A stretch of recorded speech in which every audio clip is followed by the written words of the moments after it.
Assalamualaikum warahmatullahi wabarakatuh. Selamat pagi anak-anak Bapak kelas 5 SD ketika 1 Sekolah Padang.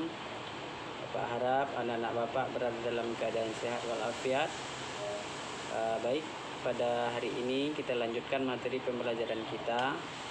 Sebelumnya pada hari Selasa yang lalu kita sudah belajar tentang mengenal nama-nama Allah melalui Asmaul Husna. Nah, untuk materi kita hari ini tentang mengenal kitab-kitab Allah Subhanahu wa taala.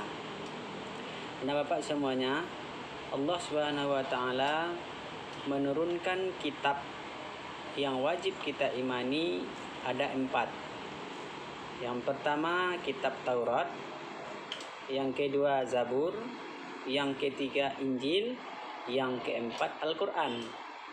Ternyata kitab yang diturunkan oleh Allah tidak hanya Al-Quran.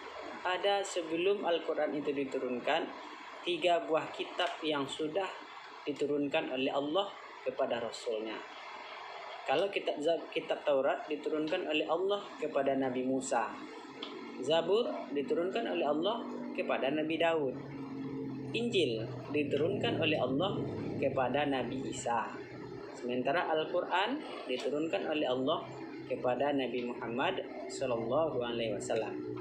Baik anak Bapak semuanya, untuk hari ini kita pelajari 2 kitab saja terlebih dahulu. Yang pertama Taurat, yang kedua Zabur. Nah, Taurat diturunkan oleh Allah kepada Nabi Musa. Kitab Taurat ini diturunkan oleh Allah pada abad ke-12 sebelum Masehi. Ingat ya, abad ke-12 sebelum Masehi. Sekarang kita berada di tahun 2021 Masehi. Sementara Taurat itu diturunkan 12 abad sebelum Masehi. Beda ya. Berarti sebelum dimulainya perhitungan Masehi, berarti ada 1200 tahun Taurat sudah diturunkan oleh Allah kepada Nabi Musa. Kitab Taurat ini diturunkan dalam bahasa Ibrani. Taurat khusus diturunkan oleh Allah adalah untuk kaum Bani Israel. Beda dengan Al-Quran ya. Kalau Al-Quran untuk seluruh umat. Sementara Taurat, Zabur, dan Injil diturunkan khusus untuk kaum Bani Israel saja. Nah, Taurat ini memiliki 10 kandungan. Nah, 10 kandungan yang terdapat dalam kitab Taurat. Jadi semua yang ada dalam Taurat disimpulkan dalam Al-Quran. Semua yang ada dalam Injil ada dalam Al-Quran. Semua yang ada dalam Zabur juga ada di dalam Al-Quran. Kandungan Taurat yang pertama yaitu mengakui keesaan Allah. Nah, jadi dalam kitab Taurat juga diajarkan kita mengesahkan Allah. Sebagaimana kita pelajari dalam agama Islam melalui Al-Quran, yang disembah hanyalah Allah.